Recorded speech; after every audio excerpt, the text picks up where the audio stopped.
Hello, my name is Jupiter Hadley, and today we're doing another version of Jupi Plays All the Games, this time with the ProcJam 2018.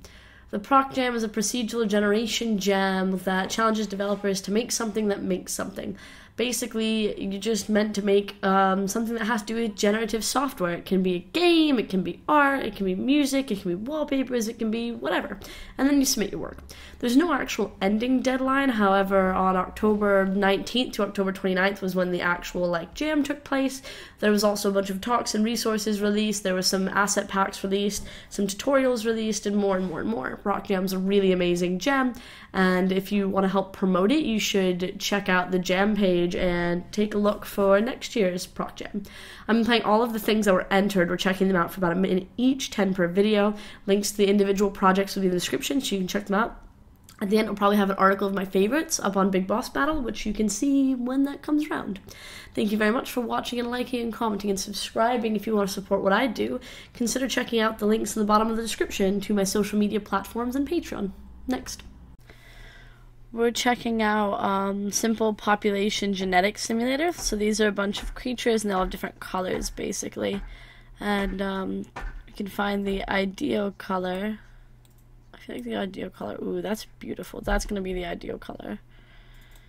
Mutation chance, let's increase mutation chance. You can add a new generation into the mix. And you're kind of seeing how these genes change the color of everything. Everyone was quite pink for a little bit.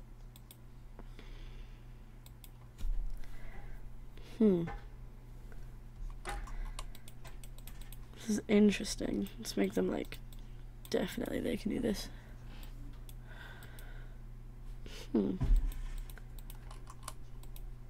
like watching all of these cubes move around. Some of them are quite close to the shade of blue. Not all of them, not most of them. You could also change the ideal, now it's green. Oh, there's a generation of people being sort of more greenish. Next. We're checking out Charlie's Space Generator version 1. By default, this generator will generate a sector of 100 star systems. You can use the button to generate individual systems. This list is formatted to become a bulleted list if you paste it into Media Wiki. Generation is controlled by a seed. For example, system generates seed, cell tree will always be the same. So I'm going to do my name. Name planets and moons. Sure. Generate a single system. Yeah. Oh, that's 1 star system. So, yellow. Sandro's Spear, Huge Rock World, High Pressure, Hot Atmosphere, Rugged, Dormant, Average Minerals, Average Ores, Poor Ice Rings. Okay. Alistair's Orbs, a large moon. It's high pressured. It has a high pressured hot atmosphere. Their mineral count is poor and their ore count is poor. Haberman's Planet has Planeverman's Planet, medium moon. It has a high pressure atmosphere, poor minerals, but average ores. We've got a gas world called Oxen's Grave. That's a pretty good name. We've got a tiny mood called Fuller's Folly. It's a high pressure atmosphere, average minerals, and apparently it's full of rich ores. It's ore rich. That's pretty cool. I like this. I like that they're making all of these planets. Everything makes sense and the names are really good. Next. We're checking out Concrete Poet. So you can grab an image and then poet it. So I don't know, I guess I'm gonna pick this picture, which is of a trophy. EGX. Poet this. Oh, maybe I need to also have a word. I don't think I understood this. I also need to put in a word and then poet this. And it's sort of trying to create this image made out of that word, I think. So if we pick this is my logo folder, welcome to it. These are different logos that I've needed for various things. If I pick this, and I put Jups. Can I poet this? I hit evolve, which is probably a mistake. I'm pretty sure I need to poet this first. This is a beautiful portrait. Okay. This is a beautiful portrait that was made for Heart Papers Borders and one of the players in it. I like how it sort of changes where everything is. We'll put in Elians. This is Elian on Twitter. I'm pretty sure this is Elian. This is his username. That's his logo. Wow, it's really concentrated all in one spot. Next. we're checking out a Twitter bot. It's called FlagBot. So basically, it's a bot that makes flags every few hours, so you can have these beautiful flags all within your timeline. I'm gonna go to media. I don't know how to do Twitter. It's not like I haven't done this before. Maybe it's this button. Nope, it's not that button. It's what I clicked. I want to just kind of skip. There we go. Skip through these to show you the different flags. I'm liking the color palette on most of these. It's very vibrant and very unlike actual flags. That one's quite cool. But yes, this generates a bunch of different flags that can decorate your timeline. Look at this Canadian flag, but just different colors. It kind of looks like a big flag with a little flag in the corner.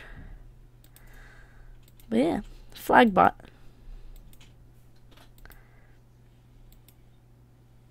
That one's nice as well. I like these corner ones, these little suns in the corner.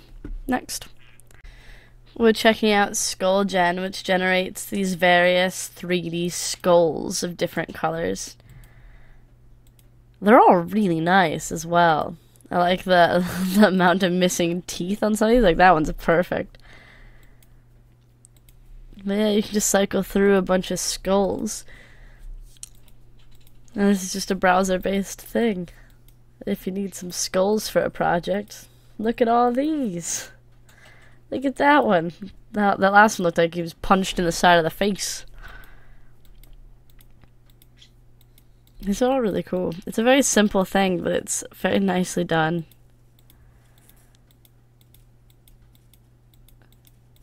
Cool. Next. We're playing Gear Link 3, or Gear Link Episode 3. Oh, I should probably hit the story so far. That's right. After the events of Gear Link 1, Bad Ending, the Linkers sold their soul to the terrible demon Asmaroth. The search for the Soul Crucible in Gear Link 2 was a success, and the Linker got their soul back, defeated the demon's lieutenants, and came back home to triumph in its heart. However, the search had taken 400 years, and the Linker was a bit tired of fighting.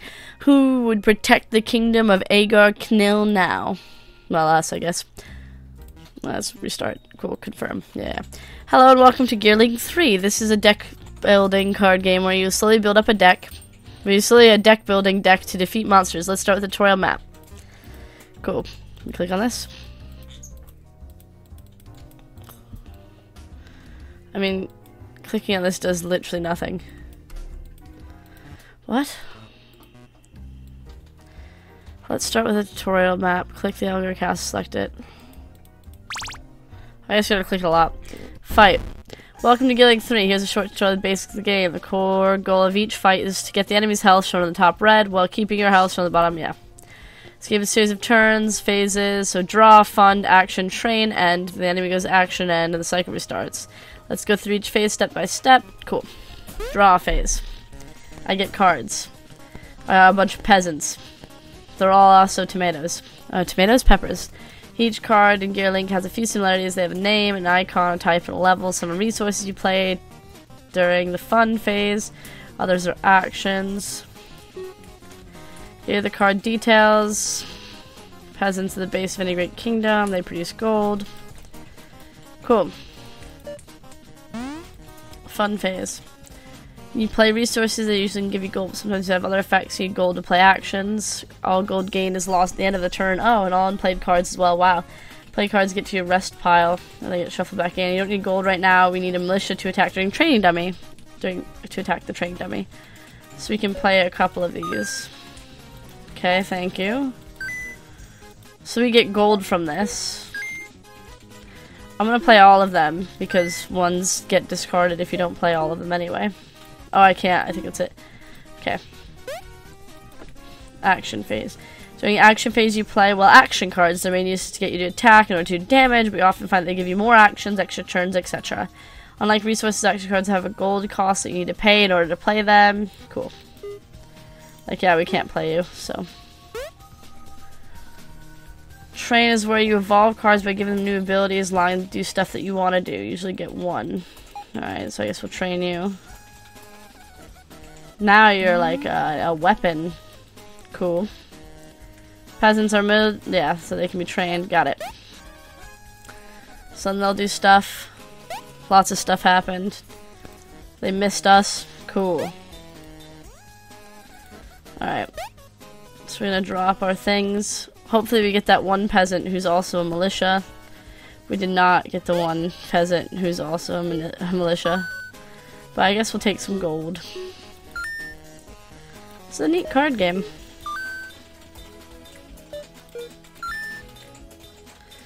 We'll keep this one, right? To train? Maybe we should have... Well, we only have one action. Oh, we can't train you. I assumed we could train you. Oh, wait, here's the train. My bad. So now we've got 2 that'll be shuffled back in. Next. We're playing JunkerMaze. Tab for an overhead. Oh, yeah. That was a good idea. Because we're going towards a dead end. No, we're heading the right way now. We move really fast for a thing with square wheels. This basically procedurally generates this terrain that you can then explore quite quickly. I'm guessing this is the way to this tower. I'm trying to get towards this tower. I'm gonna crash into it. Bam! Cool. I like how we always start off facing the smoke column. I wanna go this way probably. Yeah. Yeah. And we wanna veer up. Ooh. Kind of crawled up the side a bit too much there. The mazes that it generates, they all work. Next. We're checking out jrende dot xyz/pattern. So it seems to generate these various patterns, and you can kind of click on them. And through the middle, so this is like the first image when you click on it. This black one when you click on it makes this. This blue one is blue. But you can also create a new image. Oh, I have no idea actually how to create a new image. This is just white. So it is a node-based, I believe, image generator. That one's beautiful. And you can save these images and stuff as well. Yeah, it is a node-based image editor. I don't know what that means, but it's cool, these images that it's creating. That one's really trippy. Let's go back. Red. Blue, quite similar to the red.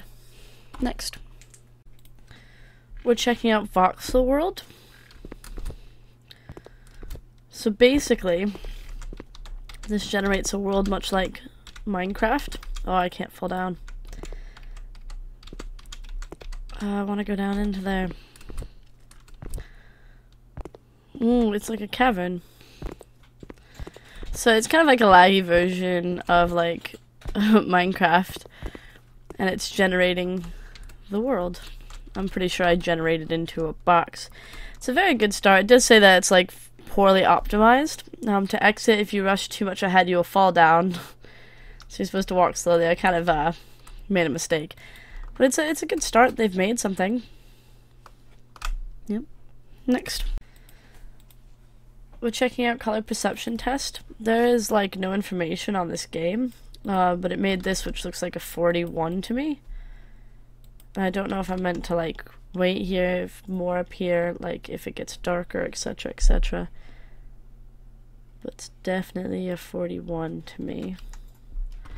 I tried doing the thing where you refresh the page and then you hit run game again. It'll let me. There you go.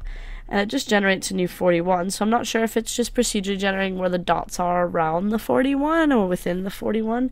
Actually, it kind of looks like 91 now, so maybe it is different. I feel like I got 41 twice. But that definitely looks like a 9. So yeah, maybe it is generating a new number for the eye test thingy every time.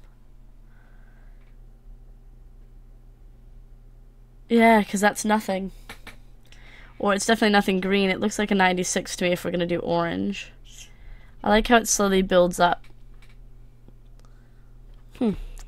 Next.